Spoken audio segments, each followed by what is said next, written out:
Jordan, so obviously struggle Saturday, so put your fingers on what went wrong. Depends on how many fingers I got.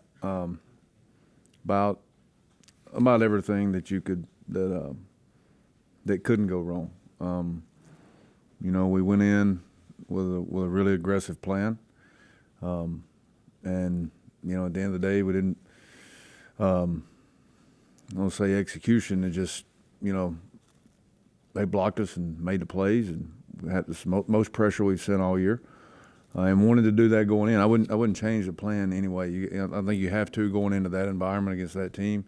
You got to make them make the plays, and they made them. What was frustrating for me was when you have to adjust that, and you go back to what you've done and what you've taught all year, and we didn't execute simple things, and it's always you look at the execution side of things, you look back at things, well, we hadn't done that since this, or maybe you look back at summer or spring. I mean, we did things we've never done in some of our base stuff. So just, didn't play very good. Didn't play good at all. I mean, there's no sugarcoating that. I could sit up here and hash out and try to figure out the reasons why we just didn't. And you hope those games don't show up. When they do, you hope that you can come out of it, and then we didn't. And so, but I still have belief in this group. I've seen them at their best. I've seen them when they're good, and I don't feel any different about them. We just didn't play good at all. Cincinnati, what do they present? Really good at running the ball. Going back to our time at Troy, Coach Satterfield was at App State. Very, very similar style of offense, what he likes to do. Their statistics show that. They're good. They're going to know who to block. They're going to get you in some formations and some motions to create angles and numbers, and so they're really, really good at that. Quarterback is a good runner, is a good thrower on the run, creates another set of issues. So I don't think their record is very indicative of who they are and what they can be. So it's a big challenge for us. You said outside zone is how they kind of base everything off of play pass and whatnot. Do you anticipate more passing from them? Do you anticipate any tempo from them based on what Oklahoma did? Yeah, I think I don't know if it's based on what Oklahoma did. I think that's what you just said is a basic part of their offense. So they're going to present that schematically, and they have every week, and I'm sure they're going to this week. It's how they get to it with, like I said, the formations and some of the motions, and that'll be where they adjust it a little bit. So we'll have to probably, just like everybody else, you'll see something you haven't seen. You'll have to adjust to it. But schematically, it'll be they do what they do, and they're good at it. We talked with Coach Brown about how do you kind of adjust on the fly and not allow the game to get away. How difficult is that when it looks like an offense is just not going to be stopped? And then what maybe did you try to do mid-game, or was it just not going to happen? I mean, you always have to have answers as you go throughout a game. The issue is when you keep trying to find, there's only, you can play zone, you can play man, you can pressure, you can drop 8, and that's pretty much schematically, defensively, what anybody does. How they do it and who's doing it is the only difference. And then you just keep trying, and that's just one of those nights where couldn't find it. Tried to get them in. Like I said, we went in aggressive. It's probably the most we've pressured. Like I said, they blocked us, and quarterback made the throws, made the plays, and so you adjust that, and it's the same thing. And so, you're not going to create new defense in the middle of a game. So, but you have your answers going in, and you're trying to find them any way you can. I kind of asked Neil about this. You look at you against Oklahoma State, you against Central Florida, and then they play each other, and it's exactly the opposite of what you might expect watching your game there. What happens in college football that changes things so much like that? If I had the answer to that, I wouldn't be sitting here. I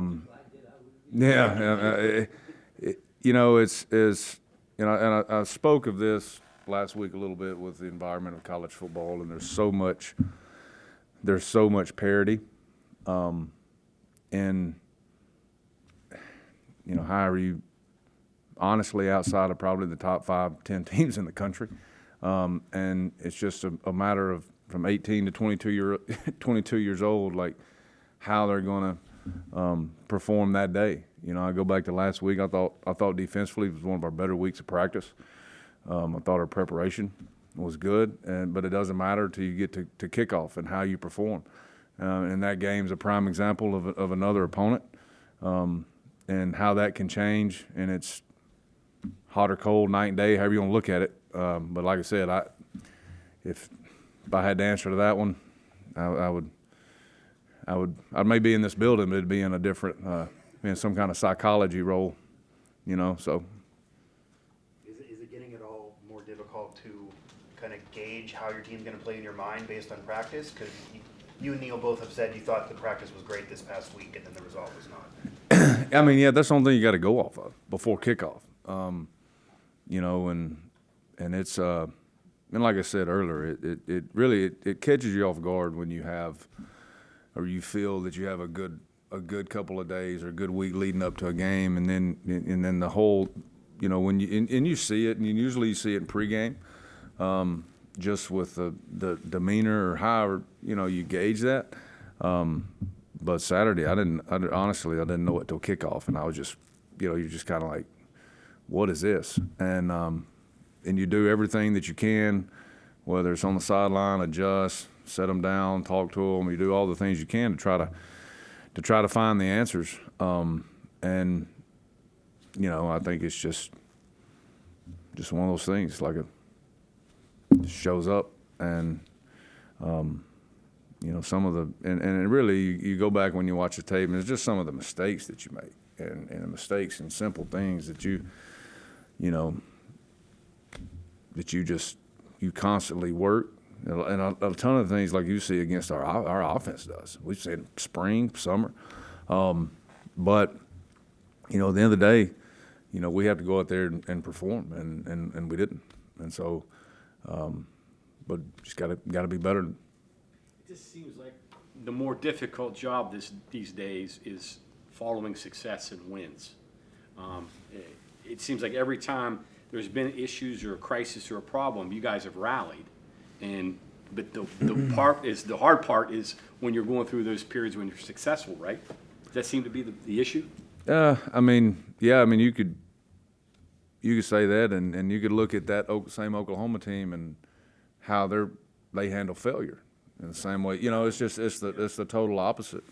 And you don't. The tricky thing is trying to get a whole big group of people to understand what it takes 12 weeks, 13 weeks in a row to be at your best consistently, and that's the trick. And when you're not at your best, how can you find a way to get out of it or win? Not if whatever adversity strikes, just win, because it's going to. And that could be throughout a season, throughout a game, throughout a week, whatever it is. And so, and it's hard, and it's really hard when it, like I told Mike, like when it you shows up at kickoff, and but it's, you got to think, these, like, I didn't have to worry about this when I was a player. I didn't have the information and the acts, kids have now, and a little bit of success.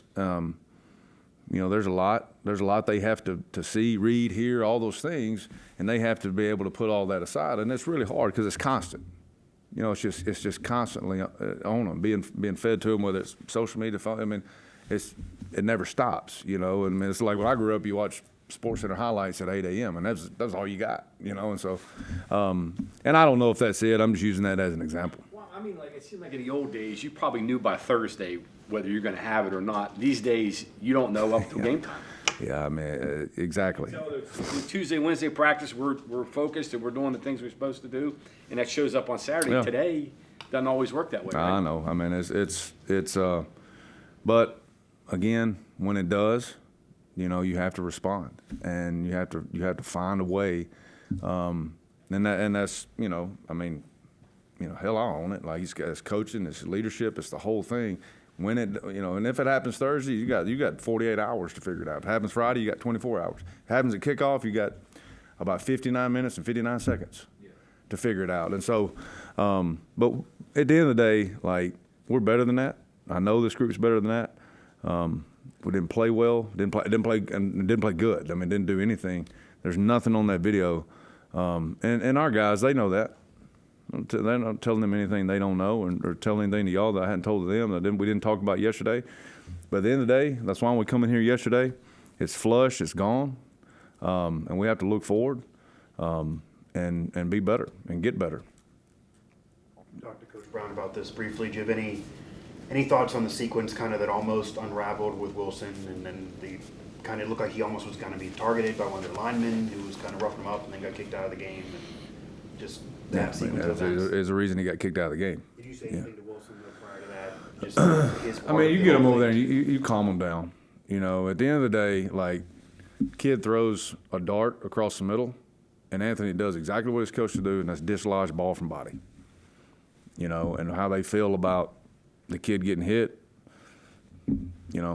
I can't answer for that. The quarter, it was a clean hit. Otherwise, the guy, I understand the guy has to throw the flag. I totally understand that. Like, any official in our league and across college football is going to throw that flag. I get it. It's bang, bang, bam, it's a big hit. Kid lays there on the ground. I got no problem with that. Now, it goes review, comes back, they pick the flag up because it was a clean hit. Now, how they laid there and then the quarterback running down there and doing what he did, that's on them. I can't control it. All I know is a clean hit. And then, however the game's going, where you're at, what time the game is, what logo you got on your helmet doesn't keep you from getting hit. So that, they act like Anthony Wilson not supposed to dislodge body from ball. That's what he's coached to do. So how they reacted to that, that's not my issue. I think I've asked you this in a while, but your freshmen that are redshirting, you've worked with them for 4 months or so. Give us a little view of, is Josiah on the field at all? Where's James Hurd in his development? These guys that are practicing but not so playing. I mean, we do our developmental work twice a week, sometimes 3 times a week, depending on time and day and whatnot. I did some last night. They're doing fine. When you say Josiah, are you asking about Trotter? Yeah. So I mean, I saw him doing a little bit of running with him last week. As far as trying to push off and go full speed, he looked pretty good. I don't know any kind of timetable on him, but there's a couple of those young guys. I think over the next couple of weeks, have the opportunity to see. I mean, you mentioned Hurd, and try to find a role for him. Corey McIntyre is another D lineman that has shown some promise. The Jackson twins could possibly help us, maybe in some special teams and some different roles. And so there's a couple guys that are coming along. Ryan Fisher's a guy that we knew had to come in, a big long edge defender who has to let his strength and his weight catch up with how much body he's got. And he's coming along, especially in that light. He's playing stronger. So we'll see. I hadn't got that far into specifically Cincinnati as far as a game plan and what we'll do. But, I would like to be able to use that and still, they're going to keep their red shirt, but I'd still like to be able to find a role for them. Yeah. Guys could play because they have games left. Sure. under Yeah. the 4. Hey, George, you mentioned blitzing more than you normally do. Just, I guess why you mentioned the environment in that game, was it just to maybe make some plays and not be in their crosshairs as much? And Yeah, I mean, we mentioned that last week when I was asked about Dylan Gabriel, and I said that the video and his stats and what he's done speaks for itself. And so, I think you go into a game like that, he's good enough, definitely, to set back, and you let him have a clean pocket and time. He'll show you real quick how good he is. And so, the plan was to do exactly what you just said. And at the end of the day, he did it. And credit to him. Credit to the offensive line. Credit to him. Credit to some of the throws that he made, and some tight coverage and some man coverage and tight zone coverage with pressure in his face. And, a sign of a good player. That's, like I said, there's credit to him, and he deserves the credit. Is one of the better quarterbacks we've played against in this season.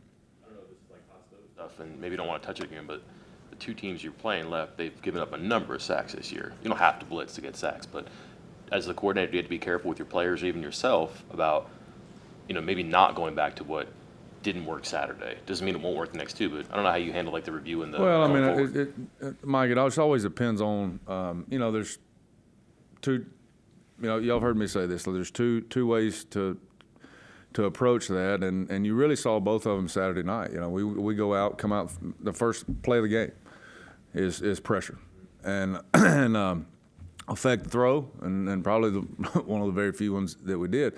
Well, then you transition to where we really didn't want to let them get, all right, inside the 5-yard line because we knew it would be hard because now you got a whole other set of issues because that's where you get the quarterback runs and the +1 runs, and there's some pressures that are good for that, and there's some that you have to have, you have to get a number back to whatever that formation may be. You don't know what it's going to be till you get it. And they had 2 new schemes inside that, and again on those. We got them the 3rd down inside the 5-yard line 3 times, actually 4 times, and you just it's a quarterback. We call them +1 runs, and it's essentially man for man across the field when you do that. And like I said, some pressures are good, some pressures are bad. One of the pressures we had was really good for it. One of them was not so good, and they caught us in one of them on the second touchdown, but. In that situation, the same thing. When it's that much pressure and it's one thing, one gap, one guy, it can be tough. Okay, thank you, Coach. Thanks, guys.